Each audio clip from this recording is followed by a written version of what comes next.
এর পরবর্তী আমরা কিন্তু বেসিক অর্গানিক কেমিস্ট্রিতে কিন্তু আমরা stability of carbocation, stability of carbon ion এই বিষয়গুলো কিন্তু ডিসকাস করব। কিন্তু আমরা যেহেতু শুধুমাত্র ইন্ডাকটিভ এফেক্ট এবং খুব সামান্য কিছু জিনিসই পড়েছি বেসিকের ভিতরে, সেই জন্য এই প্রশ্নগুলো ইচ্ছা করলে আমি এখনই করিয়ে দিতে পারি। এই প্রশ্নগুলো কিন্তু সলভ করা বেশ মুশকিল হয়ে যাবে যদি আমরা হাইপার কনজুগেশন, রেজোন্যান্স এফেক্ট এইগুলো খুব ভালো করে, কিংবা অ্যারোমেটিসিটি বিষয়গুলো যদি আমরা বিশদে না জানি। সেই জন্য এই তিনটে টপিক আমরা একটু পড়ে নেব ঝটপট।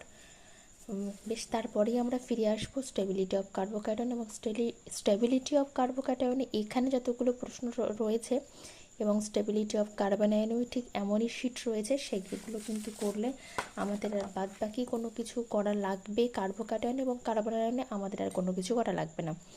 বেশ, তাহলে আমরা শুরু করব। এটা আপাতত একটু সাইড